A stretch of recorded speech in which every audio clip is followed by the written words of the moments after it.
გამარჯობათ, ლაპარაკობს რადიო თავისუფლება, ეთერშია გადაცემა გენდერული ამბები, რომელშიც დღეს ძალადობის პრევენციის სახელმწიფო სტრატეგიის განხილვისა და დამუშავების საკითხებს შევეხებით. ჩვენი სტუმრები იქნებიან კავშირ საფარის აღმასრულებელი დირექტორი ბაია პატარაია და ორგანიზაციის პარტნიორობა ადამიანის უფლებებისათვის ხელმძღვანელი ანა აბაშიძე.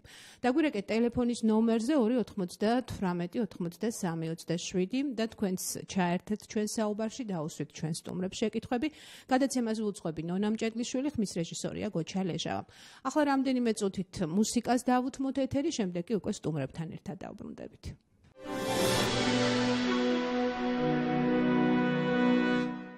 გამარჯობათ, მოგესალმებით კიდევ ერთხელ, ლაპარაკობს რადიო თავისუფლება, ეთერშია გადაცემა გენდერული ამბები, რომელშიც დღეს ვისაუბრებთ ძალადობის პრევენციის სახელმწიფო სტრატეგიის განხილვის საკითხებზე.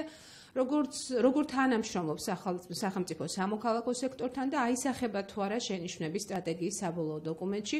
ამ საკითხებზე ვისაუბრებთ დღეს ჩვენ სტუმრებთან. ჩვენი სტუმრები არიან კავშირ საფარის ხელმძღვანელი, ფემინისტთა დამოუკიდებელი ჯგუფის წევრი ბაია პატარაია და ორგანიზაცია პარტნიორობა ადამიანის უფლებებისთვის ხელმძღვანელი ანა აბაშიძე. დაგვირეკეთ ტელეფონის ნომერზე 298-93-27 და თქვენს ჩაერთეთ ჩვენ საუბარში. მე კიდევ ერთხელ მივესალმები გოგონებს, გამარჯობათ, დიდი მადლობა მობრძანებისთვის. ძალადობის პრევენციის სახელმწიფო, უпроსტად ეროვნული სტრატეგიის პროექტი შინაგან საქმეთა სამინისტრომ ბაიამ, როგორც ვიცით, გასული წლის ბოლოს ნოემბერ-დეკემბერში წარუდგინა საზოგადოებას და გასულ კვირაში უკვე მეორე განხილვა, საჯარო განხილვა მოეწყო ამ პროექტის. თუ შეიძლება რომ სწორედ ამით დავიწყოთ საუბარი, რა შენიშვნები წარსდექით, თქვათ, პირველი შეხვედრიდან მეორე შეხვედრაზე რა პროგრესი აღინიშნებოდა უშუალოდ დოკუმენტის ტექსტში თქვენი შეფასებით? მოგესალმებით. მადლობა მოწვევისთვის და ამ თემის განხილვისთვის. ეს არის ძალიან მნიშვნელოვანი დოკუმენტი, ეს არის სახელმწიფო სტრატეგია, როგორ ხედავს სახელმწიფო ძალადობასთან ბრძოლის მეთოდს, რა მიზანი აქვს მას და რამდენად არის ჩართული სამოქალაქო სექტორი, როგორც თავდაპირველად აღნიშნეთ. პირველ რიგში აუცილებელია ვთქვათ, რომ სამოქალაქო სექტორის ჩართულობა არ არის სრულფასოვანი და მე ვიტყოდი არ არის ხარისხიანი. ვინაიდან ჩვენ წერის პროცესში ჩართულები არ ვართ, როგორც ასეთი, ჩვენ უკვე წარმოგიდგენთ დაწერილი ტექსტი და არასამთავრობო ორგანიზაციების უმრავლესობას ჰქონდა კონცეპტუალური პრობლემები ტექსტთან მიმართებაში. ანუ მთელი მიზანი, ხედვაში განსხვავება იყო, ძალიან სერიოზული, ფუნდამენტური განსხვავება იყო ღირებულებით ნაწილშიც კი.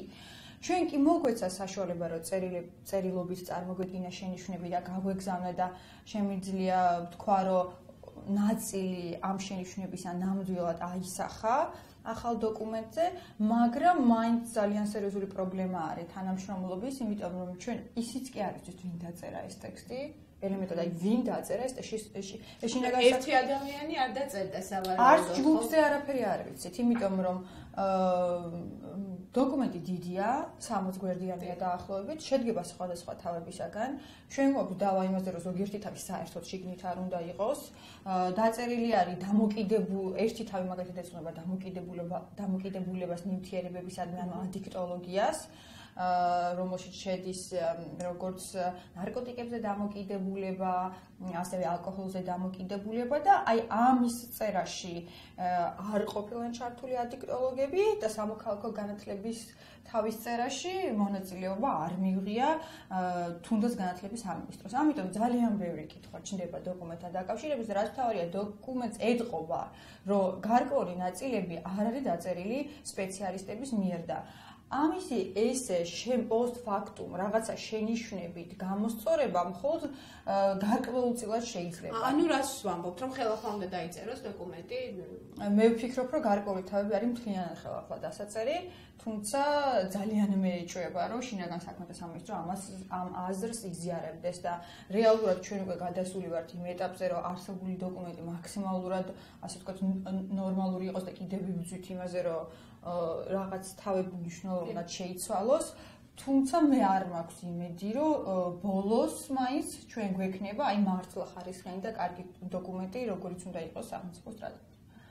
თქვენ რა სიტყვით ანა თქვენს შენიშვნები ბუნებრივია მე ვიცი რომ თითოეულ ორგანიზაციას ჰქონდა საშუალება რომ წერილობით გაეგზავნა ეს შენიშვნები და შესაბამისად მე გამოეთქვა თავისი აზრი უშუალოდ უკვე დისკუსიაშიც თქვენ შენიშვნებს რა ბედი ეწია და რა მიმართულებით არის ეს შენიშვნები მოგესალმებით მეც დიდი მადლობა მოწვევისთვის ბაიას დავითახვამი რაც თქვა და დავამატებ იმას რომ რეალურად არსებითი ნაწილი შენიშვნების რომელიც წარადგინეს არასამთავრობო ორგანიზაციებმა გათვალისწინებული არა. ორგანიზაციას თავთავისი შენიშვნები აქვს და არა საერთო. საერთო არ არის. კი, ყველამ ცალ-ცალკე წარადგინა, არა მარტო არასამთავრობო, მე ვიცი რომ საპარლამენტო ესე ვთქვათ, პარლამენტის წევრებმაც წარადგინეს გარკვეული ხედვა, რომელიც საკმაოდ კრიტიკული იყო.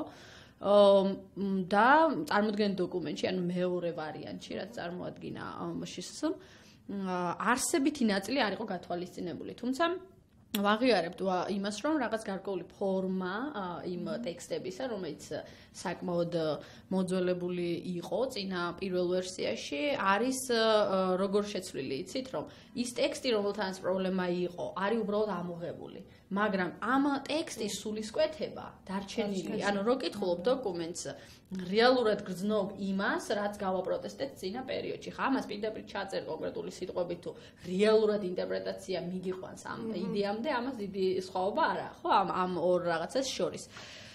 რაც შეეხება ჩართულობას, ნამდვილად ну ხა წინა წლებს თუ შევადარებთ გარკვეული ახლო კავშირი არასამთავრობო ორგანიზაციებთან უწყებების მხრიდან, მაგრამ არა საკმარისი. რეალურად ჩვენ ერთ-ერთ შეხვედრაზე შევთავაზეთ შინაგან საქმეთა სამინისტროს, რომ შექმნილიყო ქვეჯგუფები, რომლებიც თემატურად იმუშავებენ ამ ტექსტზე, ეს იყო სერიოზული შეთავაზება ამ საკითხის სხვადასხვა სპეციალისტების მხრიდან, რომლებმაც ფაქტიურად თავიანთი რესურსი შესთავაზეს შინაგან საქმეთა სამინისტროს, დაეხმარებოდნენ კონკრეტული თავების, ესე ვთქვათ, წარმოდგენაში. სამი თავია და სამი ჯგუფი თუ არ არის აუცილებელი ეს. ეს აქ თემატური საკითხები, მაგალითისთვის ჩვენ დავყოთ, ვთქვათ, რამდენი მნიშვნელოვანი თემა. პრევენცია მაგალითად. პირველი, რომელიც 80% შეიძლება ითქვას შეადგენს, ეს არის განათლების თავი, რომელშიც არის ყველაზე მეტი პრობლემები რეალურად. განათლების თავში შიგნითვე შეიძლება გამოვყოთ ერთ-ერთი ქვეთავი, მაგალითად, ვინ იქნება ის სუბიექტი, რომელსაც ურთიერთობა ექნება მაგალითად ბავშვებთან სკოლაში, აქ წარმოდგენილი იყო, რომ სასულიერო პირების ჩართულობა იყო გათვალისწინებული, რაშიც გარკვეულ რისკებს ვხედავთ დღის მდგომარეობით. იყო იქ რელიგიის სწავლების ნაწილი და ასე შემდეგ და ასე შემდეგ. მეორე თემა იყო, თქვათ, ეს სტრატეგია რამდენად ხედავს სახელმწიფოს ეროვნულ გეგმას განათლების სფეროში, სადაც გარკვეული განსვლები იყო. ჩვენ ვეცადეთ დაგვედგინა განათლების სამინისტროში მათი ჩართულობის ხარისხი, მაგრამ ჩვენი ინფორმაციით ძალიან არ ვიცი, ყოველ შემთხვევაში ჩვენ ვისაც დაუკავშირდით მნიშვნელოვან ადამიანებს, რომლებიც გარკვეულ დეპარტამენტებს ხელმძღვანელობენ, მათ უბრალოდ არ ჰქონდათ ჩართულობა ამ ნაწილში.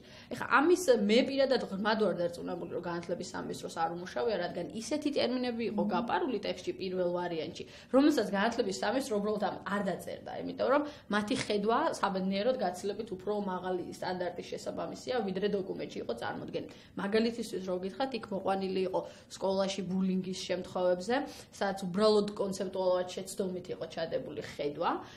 მეორე ნაწილიც გამოყენებული იყო ტერმინი მაგალითად სწავლის შეუძლებლობა თუ რაღაც ეგეთი, რომელიც პირდაპირ უკავშირდებოდა სპეციალურ საგანმანათლებლო საჭიროების მქონე ბავშვებს და უბრალოდ განათლების სამინისტროს გაცილებით ბევრი გამოცდილება აქვს ამ სფეროში.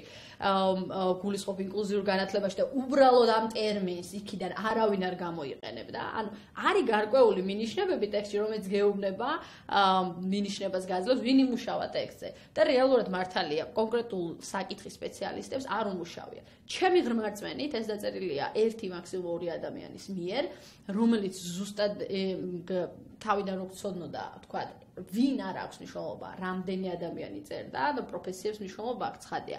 უბრალოდ სუბიექტებს არ აქვს მნიშვნელობა, ვიტყოდით თავიდანვე, რომ ეს დოკუმენტი არ იქნება ის, რაც ჩვენ გვინდა, იმიტომ რომ შეუძლებელია ადამიანმა წეროს აი ასეთი უმნიშვნელოვანესი დოკუმენტი მარტო ერთმა ადამიანმა და არ გაითვალისწინოს მთელი რიგი გამოცდილება ქვეყანაში. ხა ბაია ლაპარაკობდა გარკვეულ მიმართულებებზე, როგორც არის თქვათ, ნარკოტიკებზე დამოკიდებულება, წამლის მოხმარება, ალკოჰოლიზმი, უფრო მეტიც სიგარეტის მოხმარება, თამბაქოს მოხმარება იყო წარმოდგენილი აი აღნიშნულ დოკუმენტში, როგორც თამბაქოს მომხმარებლები, როგორც გარკვეული რისკ ჯგუფი, რომლებმაც ძალადობის სფეროში შეიძლება გარკვეული ნეგატიური გავლენა მოახდინოს, რომელიც აი უბრალოდ სასაცილოა.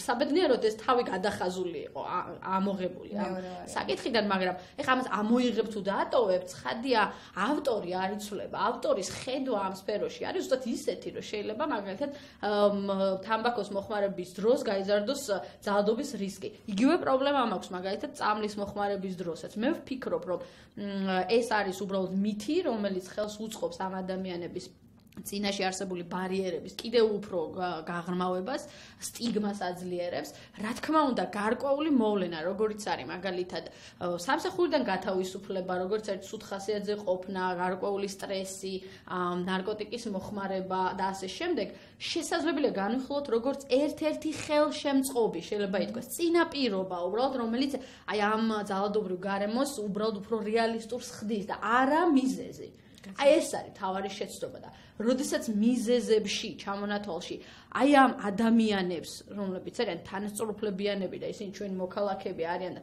გარკვეული სხვა პასუხისმგებლობა აქვს სახელმწიფოს მათ მიმართ, წარმოადგინო როგორც რისკ ჯგუფი, ეს უბრალოდ არაკეთილსინდისიერი ქცევა და რაღაც სტიგმატიზება დავამატოთ არაპროფესიონალური ხედვა. ამიტომ ძალიან სწორი იყო, როდესაც ვითხოვდით, რომ კონკრეტული თემის სპეციალისტები ჩართეთ და იმუშავეთ მათთან ერთად. მაგალითად, ტექსტში იყო ესეთი რამ. ეწერა. ეხლა უბრალოდ ვერ ხვდებით, არ წერია ეს წინადადება, მაგრამ რეალური ხედვა დარჩენილია. მაგალითად, ეწერა, რომ გამოხატვის თავისუფლება გარკვეულწილად უპირისპირდება სახელმწიფოს უშიშროებას. და რაღაც მსგავსი რამ, რომელიც უბრალოდ ანუ მართალი გითხრათ თეორიის ფარგლებში სასაცილოა, მაგრამ ცუდია რომ ეს ხდება ქვეყნის ძალიან მნიშვნელოვანი დოკუმენტი. პრინციპი დარჩაო თქვენ ბრძანეთ და პრინციპი დარჩა, იმიტომ რომ როგორ დარჩა, აი მაგალითად ის რომ უნდა ჩვენ წავახალისოთ და ხელი შეუწყოთ წარჩინებულ მოსწავლეებს, სამაგალითო მოქალაქეები აღზარდოს და შინაგან სამინისტრო აპირებს რომ მოქალაქე აღზარდოს, რამდენადაც ნონსენსი, რაც პარადოქსულია, ხო? ძალოვანი სტრუქტურა ცდილობს ადამიანის აქაც ჩანს ეს. კი. აი ძალიან კონტრავერსიული საკითხებია შემოტანილი, რომელშიც პასუხი თავად უწყების ერთ-ერთ მნიშვნელოვან ფიგურას არ აქვს. ის ფიქრობს, რომ ძალოვანი სტრუქტურა შეიძლება განათლების სფეროში შევიდეს და მისი შედეგები იყოს მისაღები, რომ და უფრო მეტიც მას მოაქვს სხვადასხვა ქვეყნის მაგალითები, რომელიც საკმაოდ არადამაჯერებელია, იმიტომ რომ არც ერთ ქვეყანაში განათლების სფეროში ეს ძალადობა აქ ყველაზე მნიშვნელოვანი რა იცით, რომ განათლების სფეროში ჩვენ ძალადობის პრევენცია ისე კი უნდა წარმოვიდგინოთ, რომ ძალადობაზე ველაპარაკოთ ბავშვებს. არა, პირიქით, აქ უნდა შეიცვალოს. ძალადობას კი არ ვერბზვით. ჩვენ გვინდა ბავშვებს ვასწავლოთ ტოლერანტობა. ჩვენ გვინდა ბავშვებს ვასწავლოთ, როგორ მოაგვარონ კონფლიქტები მშვიდობიანი გზით. და არა ის, რომ ძალადობა არის ეს ბავშვების სფეროში საკმაოდ გაუმართლებელი ხედვა. სტრატეგიაში პროექტში უბრალოდ წერია, რომ უნდა აღზარდოს შინაგან საქმეთა სამინისტრომ სამაგალითო მოქალაქე. ხო, როგორია ეს სამაგალითო მოქალაქე მათი ჩანს ესეც როგორ? ეს მეორე განხილვის დროს იყო ესე თქვა ძალიან ცხარე კამათის თემა, რადგან მეორე ასე თქვა პროექტშიც კი პირდაპირ იკითხება და როდესაც დაუსვი მე პირადად ბატონ იზორიას კითხვა, რომ რო ძალიან დიდი ყურადღება ეთმობა რაღაც ამ ცოტა გაურკვეველ სამოქალაქო საზოგადოებრივ და კანონმორჩილი ადამიანის აღზრდას და რომ ეს თემა სცილდება ძალადობის პრევენციის თემას, მან პირდაპირ მითხრა, რომ ამ დოკუმენტის უმთავრესი მიზანი არის სწორედ ასე ვთქვათ სამოქალაქო საზოგადოების გაზრდა და კანონმორჩილი მოქალაქეების გაზრდა და გქონდა კამათი, იმიტომ რომ მე ვეუბნებოდი, რომ ამ სტრატეგიის მიზანი შეიძლება იყოს მხოლოდ ძალადობის პრევენცია, იმიტომ რომ ასე ქვია დოკუმენტს და არა მოქალაქეების აღზრდა. თუ ეს არ არის ამის მიზანი და სხვა მიზანი აქვს, მაშინ გადაარქვით სახელი და მაშინ გასაგები იქნება 80% რატო ეთმობა ამ რაღაც სამოქალაქო განათლების იმ გაგებას, რომელიც აქვს შინაგან საქმეთა სამინისტროს და აბსოლუტურად მართლა ეწინააღმდეგება აქამდე არსებულ ყველა სხვა სტრატეგიას, მათ შორის განათლების სამინისტროს მიერ შემუშავებულ დოკუმენტებს და არის წმინდა ძალოვანი სტრუქტურის და შინაგან საქმეთა სამინისტროს პოსტსაბჭოური ხედვა ადამიანის ადამიანისა და მოქალაქისაა, რაც ჩვენთვის რა თქმა უნდა მიუღებელი არის ამ ეტაპზე და მიუღებელი იქნება ნებისმიერ სხვა ეტაპზეც და სამწუხაროდ სწორედ ის არის, რომ ილუზიას ქმნიან, რომ სამოქალაქო სექტორი ჩართულია ამ პროცესში და ილუზიას ქმნიან იმისას, რომ იგივე დაუშვათ ქალთა მოძრაობის მიერ წარდგენილი მოთხოვნები, რომ ან სხვა უფრო ფართო სამოქალაქო სექტორის წარდგენილი მოთხოვნები, რომ სახელმწიფო იმოქმედოს ძალადობის წინააღმდეგ, რომ ამას პასუხობენ, იმიტომ რომ გამოდის, რომ ჩვენ ვითხოვთ ერთს, შინაგან საქმეთა სამინისტრო ამზადებს აბსოლუტურად სხვა ხედვის, სხვა კონცეფციის, სხვა შინაარსის დოკუმენტს და ასაღებს ამას როგორც ჩვენი მოთხოვნის შესრულებას და თან რაც თავარია, რეალურ ჩართულობას პროცესში არ უზრუნველყოფს. იმიტომ რომ ჩვენი ჩართულობა რჩება რაღაცა ეს სიმბოლური ხასიათის, ფორმალური ხასიათის, ვინაიდან კომენტარების დონეზე და როგორც ანამ აღნიშნა, ყველაზე მნიშვნელოვანი კონცეპტუალურ ნაწილში და ღირებულებით ნაწილში თუ ვერ თანხმდები საზოგადოებასთან, როდესაც შინაგან საქმეთა სამინისტრო ხარ, ხო? მაშინ არ უნდა გქონდეს იმის პრეტენზია, რომ შენ მათ მოთხოვნას პასუხობ და რეალურად თანამშრომლობ. ეს არის ილუზია. მაშინ ასე დავსვათ საკითხი. მეორე შეხვედრა რა რეზულტატი დასრულდა? რა უნდა იყოს მომავალში? თქვენი შენიშვნები გამოთქვით. ეჭობთ, რომ ეს არ იქნება გათვალისწინებული მიუხედავად იმ სიმწვავისა, როგორი სიმწვავითაც თქვენ სვამთამსახებთ. იმედს ვიტოვებთ, რომ იქნება გათვალისწინებული, გარკვეული ნაწილი გათვალისწინებული იქნა პრინციპში, მაგრამ ეს არ არის არსებითი ნაწილი, მაგრამ აქ მნიშვნელოვანია ერთი რამ, შეხვედრაზეც დააფიქსირა შესოს წარმომადგენელმა, რომ ეს სტრატეგია ყოფილა გრძელვადიან მიზნებზე დაწერილი.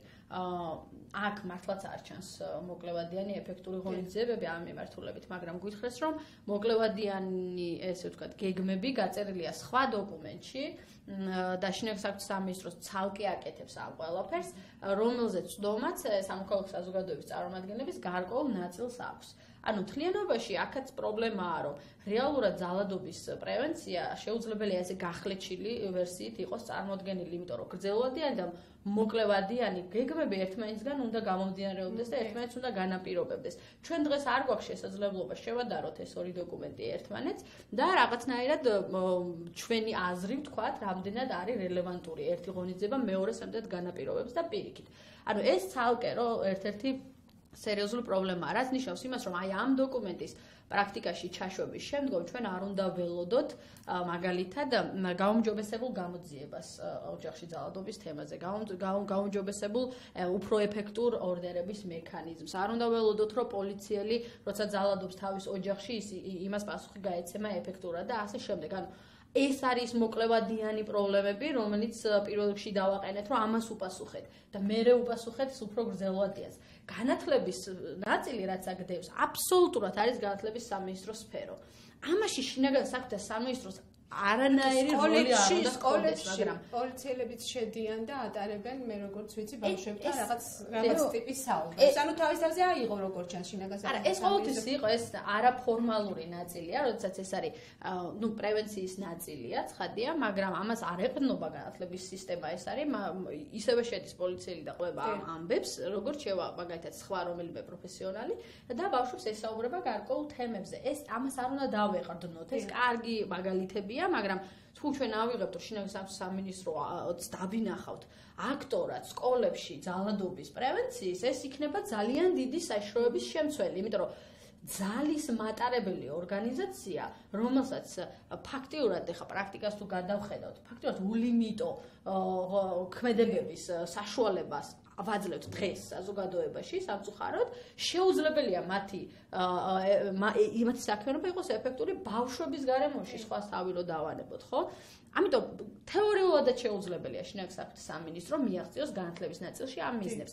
მაგრამ ბატონმა იზორიამ თქვა, რომ ეს უბრალოდ ჩვენ დავწერეთო თორე არ ნიშნავს, რომ შინაგან საქმეთა სამინისტრო იქნება განმახორციელებელი მხოლოდ. როგორ გამოდის, ესე იგი, შინაგან საქმეთა სამინისტრო უწერს განათლების სამინისტროს ხედვას განათლების სფეროში, მაშინ, როდესაც უბრალოდ მათთან კომუნიკაციაც არ გქონიათ. ესეც ხო მეორე პარადოქსია, რომელსაც უბრალოდ არარეალისტური იქნება ეს ხედვა. თან რეალისტობას თავი დავანებოთ, ეს არის ერთი უწყების მხრიდან მეორე უწყების საქმიანობაში უხეში ჩარევა. და ითქვა ასევე, რომ ეს სტრატეგია ძალადობის პრევენციის სტრატეგიის პროექტი არანაირად არ ითვალისწინებს სხვა უკვე არსებულ სტრატეგიას, შეუსაბამოა იმ სტრატეგიის სხვადასხვა სტრატეგიის პრინციპებთან და კი, აი გეტყვით, ანამ უკვე ახსენა, რომ განათლების სამინისტროს ასე ვთქვათ ფარგლებს ქვეშ შემუშავებულ სტრატეგიებთან არ მოდის, ასე ვთქვათ თანხმობაში დოკუმენტი, მე ჩემი მხრივ შემიძლია ვთქვა, რომ ნარკოსტრატეგიასთან საერთოდ აცდენაში არის აღნიშნული დოკუმენტი და პრაქტიკულად საბჭოთა შეება, რომ არათუ ეყრდნობიან, არც წაუკითხავთ ნარკოსტრატეგია ქვეყნის, რომელიც უკვე არსებობს და სპეციალისტების მიერ არის დაწერილი და ყველაზე ერთ-ერთი მნიშვნელოვანი თემა, რასაც ასევე მეც მინდა გამოვიხმიანო, არის ის, რომ სტრატეგიას ვკითხულობთ ძალადობის პრევენციაზე, დაწერა შინაგან საქმეთა სამინისტრო და შინაგან საქმეთა სამინისტრომ თვითონ მისი ძირითადი ფუნქცია რაც არის, ამაზე არაფერი არ არის საუბარი. ან როგორ არის იცით დაწერილი? გეგონება შინაგან საქმეთა სამინისტრო იდეალურად ახორციელებს თავის საქმეს და თურმე განათლებაში დარჩა პრობლემა. რაღაცა საზოგადოების ცნობიერებაში დარჩა მარტო პრობლემა. იქ ნარკომომხმარებლებში დარჩა პრობლემა და დანარჩენი არა აწყობილი ხუთიანზე და შინაგან საქმეთა სამინისტრომ დაგვიწერა დოკუმენტი, სადაც არაფერი არ წერია იმაზე, როგორ უნდა გაუმჯობესდეს შინაგან საქმეთა სამინისტროს მუშაობა და მილიონი პრობლემა გვაქვს აქ, უამრავი პრობლემა გვაქვს. ის რომ მომზადებლები არიან თვითონ პატრულის თანამშრომლები, არანაირი გზნობელობა მათ არ გააჩნიათ სხვადასხვა ტიპის პრობლემების მქონე ადამიანების მიმართ. ის რომ მუდმივად არსებობს უამრავი საჩივარი და ასე ვთქვათ ჩივილი, რასაც საზოგადოება გამოთქვას პატრულის მიმართ, ხო? არ არსებობს სპეციალური განყოფილებები და ჯგუფები, რომლებიც უშუალოდ ამ თემაზე მუშაობენ. არ ხდება ამისი სისტემატიზაცია და სამომავლო გეგმაშიც კი არ დევს სპეციალური დეპარტამენტის ჩამოყალიბება, რომელიც ძალადობაზე ან ქალთა მიმართ ძალადობაზე იმუშავებს და ამაზე დუმს სტრატეგია და აი მოდებული არის უამრავ სფეროს და რაც თავარია ძალიან არაპროფესიონალურად არის მოდებული, აი იმიტომ ხმარობ ამ სიტყვას მოდებული, რომ ის არ არის სერიოზულად ჩახედული საკითხებში, რომლის დარეგულირებასაც ცდილობს და ეხლა ჩვენ ბუნებრივია ასეთი დოკუმენტი რაში გვჭირდება? ის ვერც იქნება ეფექტური თუ ამ კეთილი, აი დოკუმენტის დანიშნულებაზე, მიზნებზე, მის ქმედუნარიანობაზე განვაგრძოთ საუბარი რამდენიმე წუთში. ახლა ნინო როდონაია მიკროფონთან, იგი ახალ ამბებს გაგვაცნობს.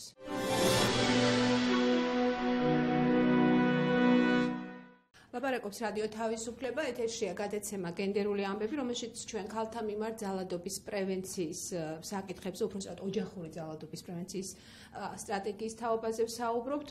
სტრატეგია განხილვის სტადიაზე იმყოფება, ამ რამდენიმე დღის წინ გაიმართა, როგორც ვიცით, მორიგი განხილვა, რიგით მეორე განხილვა სტრატეგიის და სწორედ ამის თაობაზე ამაზე სასაუბროთ მოვიწვიეთ დღეს ჩვენი სტუმრები, ბაია პატარაია, კავშირ საფარის ხელმძღვანელი, ფემინისტთა დამოუკიდებელი ჯგუფის წევრი და ანა აბაშიძე, პარტნიორობა ადამიანის უფლებებისათვის ხელმძღვანელი.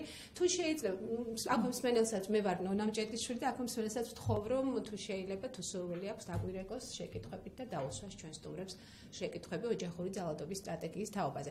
ჩვენ ბევრი ვისაუბრეთ გადაცემის პირველ ნახევარში ამ სტრატეგიის იმ ხარვეზებზე, რომელსაც სამოქალაქო სექტორი ხედავს. თუ შეიძლება ზოგადად ვთქვათ, მაშინ იმ მიზანზეც, რა მიზანს ატარებს ზოგადად სტრატეგია, რამდენად მნიშვნელოვანია სტრატეგიის არსებობა, ოჯახური ძალადობის პრევენციის სტრატეგიის არსებობა და მით უფრო გამართული სტრატეგიის არსებობა.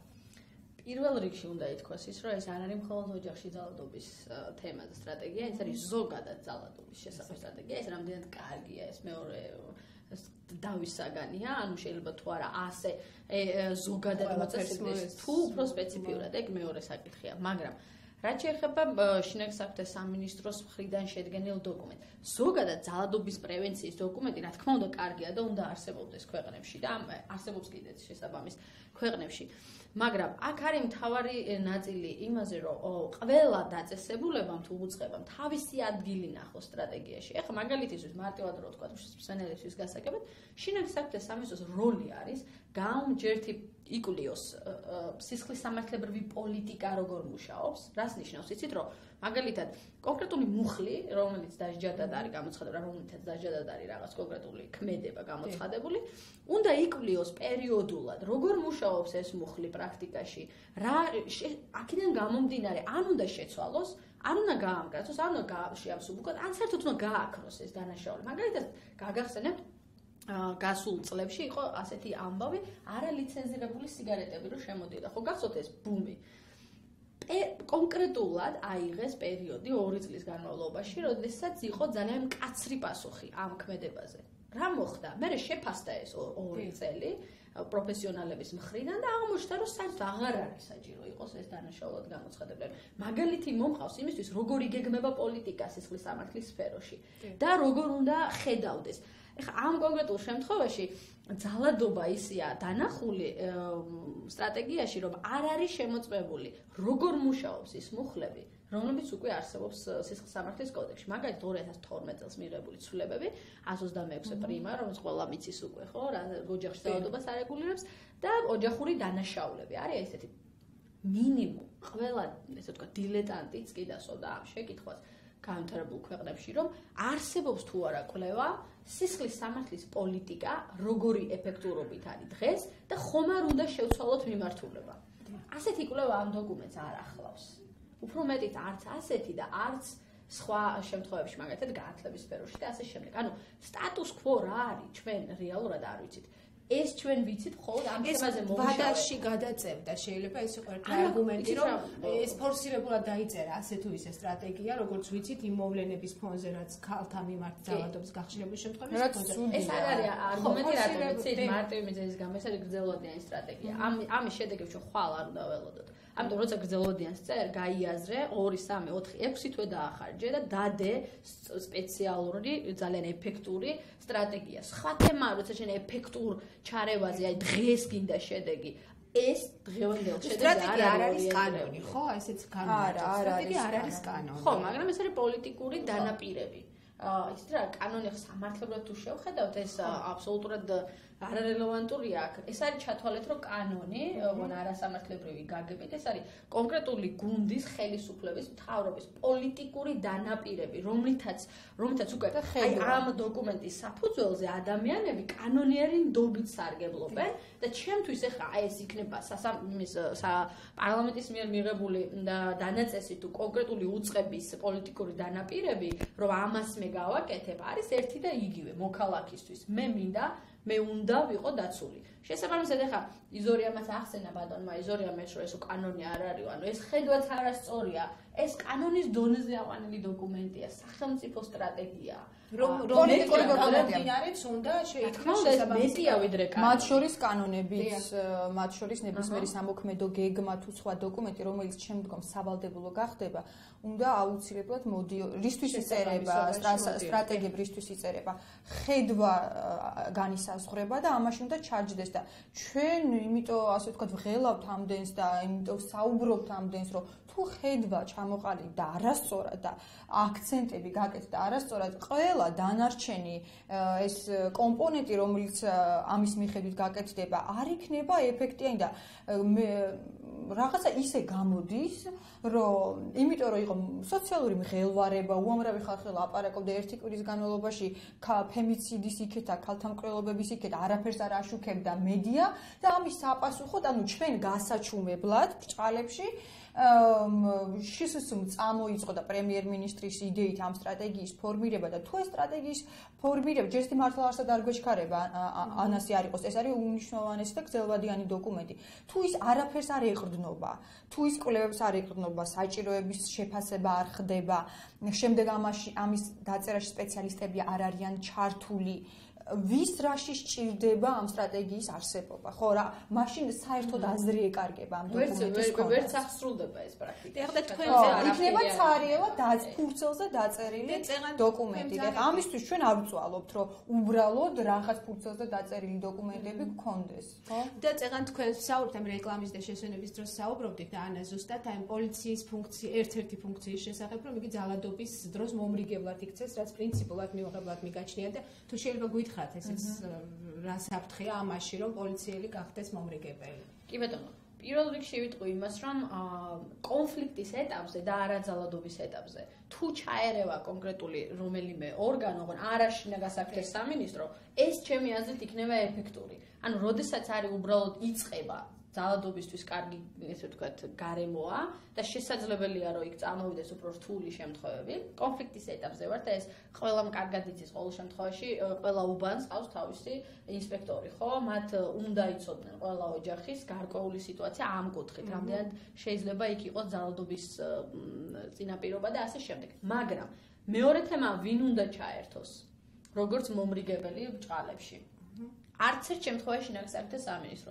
იმიტომ რომ რეალურად დღემდე, ჩათვალეთ 2006 წლიდან, როცა პირველი კანონი პირველად გამოჩნდა ამ თემის რეგულირება, 2006 წლიდან დღემდე შინაგან საქმეთა სამინისტროს კონკრეტულ უფლებამოსილ პირებს თავი წარმოედგინათ როგორც მომრიგებელი მოსამართლეები. და რა ხდებოდა, იცით, რომ როცა იყო გამოძახება, რა სიმძიმის დანაშაული ძალადობა არ უნდა ყოფილიყო, მათი ხედვა ამ შემთხვევის რეგულაციაზე იყო შემდეგი, რომ დასვავდნენ მოძალადეს და მსხვერპლს ერთმანეთის პირისპირ და მიდიოდა ქალის დამაზიანებლად უფრო მეტად, იმიტომ რომ ქალი იყო ძალადობის მსხვერპლი და ძირითადი კომპრომისი ქალს უწევდა, ეუბნებოდნენ პოლიციელები, რომ კარგი, ეხლა ვის არ შეუგინებია, ვის არ პირობითად რაღაცა ასე შემდეგ, უნდა მოითმინო ოჯახია, ოჯახი ითხოვს დანაშაულების დაფარვას თუ რა არ ვიცი, რას ნიშნავს, ხო? ეს ხდებოდა სულ პოლიციელის როლი არ არის შეარიგოს დამნაშავე დაზარალებული. და ეხლა ეს დევს სტრატეგიაში, ანუ ეს შეიძლება გახდეს ნორმად, ხო? დიახ, და ზუსტად დევს ძალადობის ეტაპზე. ძალადობა არის დანაშაული. ეს უნდა ვაღიაროთ. ოჯახების ნგრევაო ამბობენ. აღიარებულია, რომ კი ბატონო, დანაშაული როცა არის ჩადენილი, მის ერთ-ერთი მინუსი შეიძლება ითქვას, არის ის, რომ მაშინ მოყვეს ამ ოჯახის დაანგრევა. მაგრამ ხალხმა უნდა შევადაროთ ერთმანეთს სიკეთეები, გაუპატიურება თუ ოჯახის შენარჩუნება. ტანჯვა, ფსიქოლოგიური წამება თუ ოჯახის შენარჩუნება. რა ღირებულებაა ეს ოჯახი? ანუ დავანგრიოთ ეს მითი დისფუნქციური ოჯახის ღირებულების შესახებ. ოჯახი, სადაც ადამიანები ერთმანეთზე ძალადობენ, ქალი იქნება კაცი თუ ასე, მაგას მნიშვნელობა არ აქვს, არის დისფუნქციური ოჯახი. და რაც უფრო მძიმეა ძალადობა, მით უფრო შეუძლებელია ამ ოჯახის შენარჩუნება, მაგრამ ეს არაა ტრაგედია. არ უნდა მოვახვიოთ თავს, ძირითადად ქალებს ახვევენ ხოლმე, რომ ოჯახის შენარჩუნება ყოფილა ყველაზე დიდი ღირებულება. არა, დანაშაული არის დანაშაული და ამაზე კონკრეტული პასუხი უნდა გასცეს. უფრო მეტიც, არსებობს კვლევები, რომელმაც დადო ძალიან მნიშვნელოვანი შედეგი. არა ქართული ცხადია აქვს ჩვენთან კვლევები, არ ტარდება სამწუხაროდ ისეთი რაოდენობის. იკვლიეს პოლიციელთა ღირებულებები, მეტი არაფერი. პოლიციელი და დადეს ესეთი შემთხვევა. პოლიციელი, რომელიც შედის კონკრეტულ ოჯახში, ძალადობის სიტუაციის შესასწავლად, მას თუ ღირებულებები არა აქვს თავის ადგილზე, უბრალოდ აღარაა საჭირო იმის საქმიანობას მიადევნოთ თვალი. ანუ მაგალითად თუ პოლიციელი თვლის, რომ ოჯახში ჩადენილი დანაშაული კერძო პირებს შორის პრობლემაა, სახელმწიფოს არ აქვს ჩარევის უფლება, ან ფიქრობს, რომ ეს ნაკლებად მნიშვნელოვანი დანაშაულია და მოდი რა შერიგდით, ეს არის ღირებულებების აღრევა, შეიძლება ითქვას, ამ პოლიციელისგან ჩვენ ეფექტს ვერ მოველით და უბრალოდ ილუზია იქნება. და კვლევის გარეშე დღეს ჩვენ აი ამ მდგომარეობაში ვართ. პოლიციელებს შორის დღეს აბსოლუტურად ვართ ზუსტად ამ ეტაპზე, რომ პოლიციელი, რომელიც შედის ოჯახში, სტერეოტიპებით არის გაჯერებული. ისე როგორც ჩვენი საზოგადოება რა. რა თქმა უნდა, ეს წარმომადგენელია, ხო? შეუძლებელია ამ ადამიანმა ის ღონისძიებები ზედმიწევნით გააკეთოს თავისი, ესე ვთქვათ, წინასწარ განწყობების გარეშე. წინასწარ განწყობა პირდაპირ უბიძგებს მოქმედების კონკრეტულობას რა. ამიტომ, ოღონდ ამით იმის თქმა კი არ მინდა, რომ პოლიციელები აღარ უნდა შევიდნენ ოჯახებში. არამედ ზუსტად შინაგან საქმეთა სამინისტრომ თავის შიგნით არსებული პრობლემა უნდა დაინახოს. თავი დაანებოს სხვა სამინისტროების საქმიანობას და გააკეთოს ის, რაც მის წინაშეა გამოწვევა. პოლიციელების გადამზადება. შინაგან საქმეთა სამინისტრო კამპანია რო დაგიგმეს ეხა საზოგადოებაში გავედითო და რაღაც საინფორმაციო კამპანია თუ როგორც დაარქვეს. მარტივი ამბავი, ერთ-ერთი მნიშვნელოვანი პოლიციელი შეხვედრებზე ხუმრობის სტილში ლაპარაკობდა, ქალმა დამირეკა კაცმა დამირეკაო, რომ ქცოლი მაგინებს და მიშველეთ რამე. სახუმარო თემა დააქვს აგდებული მნიშვნელოვან ფიგურას, რომელსაც ფორმა აცვია და რომელმაც უფრო მეტიც უნდა ასწავლოს სხვებს რა წინასწარ განწყობები უნდა ჰქონდეს და ამ ტიპის ძალიან მძიმე დანაშაულთან დაკავშირებით. ოღონდ აღიაროთ აქ, რომ ოჯახში ძალადობა და ოჯახური დანაშაულები, რომელიც ჩვენს კანონში, სიხსამართლოს კოდექსშია მითითებული, არის ურთულესი გამოსაძიებლად. ეს არის იმაზე რთული, ვიდრე რაღაცა ნიშნულოვანი, ესე ჩვენ რაც გვესმის, ნუ მკვლელობა, ყაჩაღობა თუ ასე შემდეგ. ფაქტიურად კვალი არ არსებობს, თუ არ არის კონკრეტული რაღაც მტკიცებულებები უიშვიათეს შემთხვევაში. ძალიან რთულია ამ დანაშაულის იდენტიფიცირება და შედეგიც გვაქვს სახეზე. 10,000 შეტყობინებიდან 10,000-ზე მეტი შეტყობინება გაკეთებული 2014 წელს. 112 სამსახურში. ნუ, რა თქმა უნდა, 10,000-ვე ეხებოდა ოჯახში ძალადობას. გამოცემული არის 800-მდე ორდერი. ეს არის ზღვაში წვეთი. ანუ ეს პირდაპირ ნიშნავს იმას, რომ იდენტიფიცირება პრობლემის არის უბრალოდ შეუძლებელი დღეს, იმიტომ რომ სტანდარტი გამოძიების არის ძალიან, ესე ვთქვათ, არა შესაფერისი. იძიებენ იმ სტანდარტით, რა სტანდარტიცაც იძიებენ მკვლელობის საქმეს. ეს დაუშვებელია. აპრიორი, მაგალითად, ამერიკის შეერთებულმა შტატებმა, კონკრეტულმა შტატებმა, ყველგან არ არის განსხვავებული სტანდარტებია. მაგალითად, მე რომელიც ვიცი, ეს არის კალიფორნიის, ასე ვთქვათ, შტატში, როგორი პრეზუმპცია შეიცვალა. ქალი თუ რეკავს პოლიციელთან დამეხმარეთ ძალადობის მსხვერპლი, რომ პრეზუმპცია არის ესეთი, ის არის ძალადობის მსხვერპლი, სანამ არ დამტკიცდება საწინააღმდეგო. ხვდებით ხო? ამიტომ ყველაზე დაბალი სტანდარტია გამოყენებული იმ გაგებით, რომ ქალი იყოს დაცული. აპრიორი ქალთა დაცვის მიმართულება აღებული პრიორიტეტად. ეს არ აზიანებს დიდწილად მოძალადეს, იცით რატო? ეხლა ორდერი, თქვენ ძალიან კარგად იცით, რომ ორდერი არ არის დასჯის მექანიზმი. ორდერი არის პრევენციული მექანიზმი, რომ თავიდან იყოს აცილებული სავარაუდო მომავალი ძალადობა.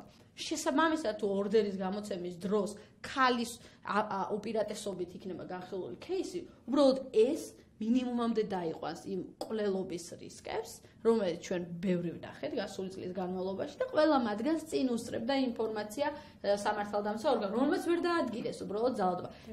ვერავინ იტყვის, რომ ამერიკის შეერთებული შტატები ვინმეს უდანაშაულობის პრეზუმპციას არღვევს, ან ესე ვთქვათ, შეჯიბრებითობის სტანდარტია ცუდად გამოყენებული. აქ არის რეალურად სიკეთეების შეწონა.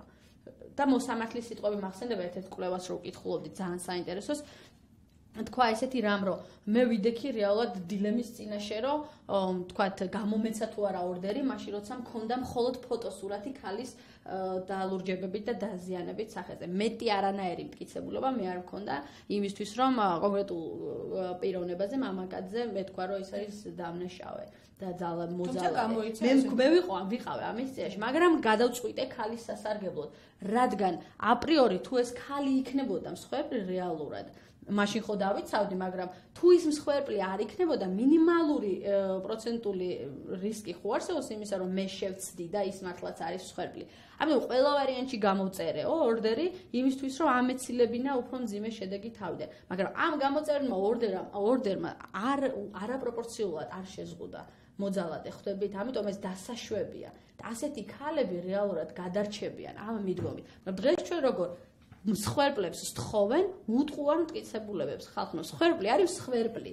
მისი მდგომარეობა არ არის რაციონალური მდგომარეობა. მაგრამ დღეს პროკურატურას და შინაგან საქმეთა სამინისტროს მსხვერპლებისგან ითხოვს იმას, რომელსაც ის ვერასდროს ვერ მიიღებს. გმირობას ფაქტიურად. და ბაია, საინტერესოა ბოლოდროინდელი შემთხვევები. რაღაცა საბედნიერო თითქოს იკლო. ყოველ შემთხვევაში მასმედიით აღარ შუქდება ძალადობის შემთხვევები, ოჯახური ძალადობის შემთხვევები. თქვენ რა სიტყვით?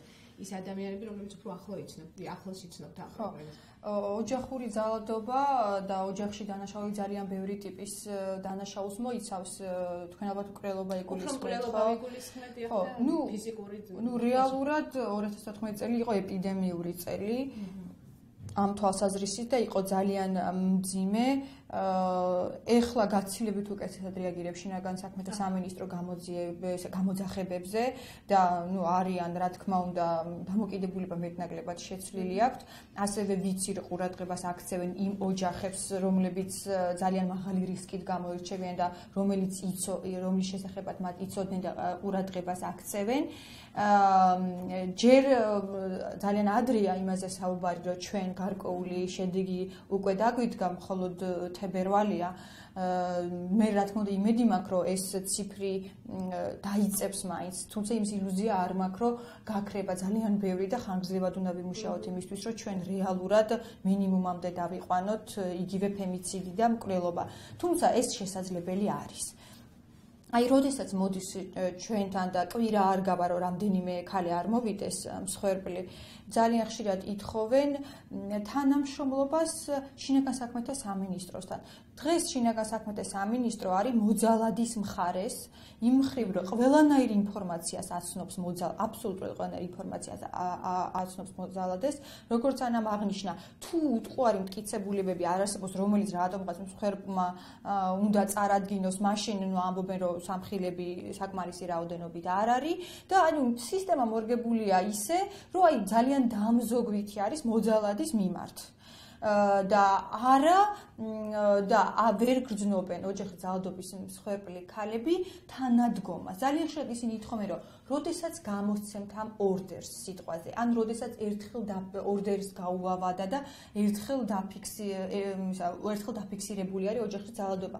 ხანდახან მაინც რომ შემოიაროს ხოლმე უბნის ინსპექტორმა, იმისთვის რომ უბრალოდ მოგვიკითხოს რა მდგომარეობა არის ოჯახში და მოძალადეს აგრძნობინოს, რომ შინაგან საქმეთა სამინისტროს ყავს ასე ვთქვათ აღრიცხვაზე აყვანილი ეს შემთხვევა და მუდმივად თვალყურს ადევნებს, რომ დაცულობის შეგრძნება იყოს ის, რომ სოციალური მუშაკი იყოს ჩართული ასეთ დისფუნქციურ ოჯახებთან, მაქსიმალურად დაიცვათ არასრულწლოვანთა უფლებები, რომლებიც სრულიად უგულვებელყოფილია ამ ეტაპზე, იმიტომ რომ ჩვენ ვიცით, რომ არასრულწლოვანი ყოველთვის არის მსხვერპლი, თუ დედამისი არის მსხვერპლი და თუ ძალადობა ხდება ოჯახში, რადგან მან ამის შესახებ იცის, ძალიან ხშირად შესწრებია ამ ყველაფერს და უამრავი ქცევითი აშლილობა და პრობლემა ექმნება ბავშვს და სოციალური მუშაკი აუცილებლად უნდა მუშაობდეს ასეთ ოჯახებში, სადაც მით უმეტეს არასრულწლოვნები არიან, ხო?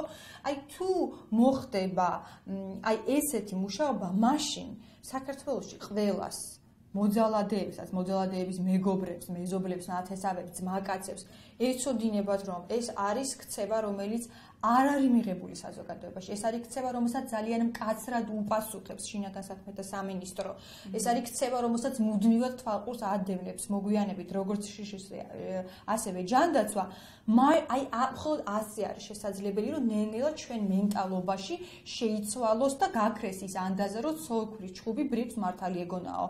ხო, იმიტომ რომ როდესაც ქალს საერთოდ არსად წასასვლელი არ აქვს, როდესაც მას არავინ გვერდში არ უდგას, ის რჩება ძალადობრივ ოჯახში და ჩვენ თუ გვინდა სიტუაციის გამოსწორება და სამომავლოდ რაღაცის შეცვლა, მაშინ უნდა ვიყოთ ძალიან აქტიურები, როგორც საზოგადოება, ასევე რა თქმა უნდა პირველ რიგში სახელმწიფო სტრუქტურები. კეთილი და ანა, ისევ ჩვენ სტრატეგიას რომ დაუბრუნდეთ, ეს ყველაფერი ცხადია ალბათ არის ჩამოწერილი თქვენს რეკომენდაციებში, რომელმაც ორგანიზაციებმა წარადგინეს სტრატეგიის გაჯანსაღებისთვის.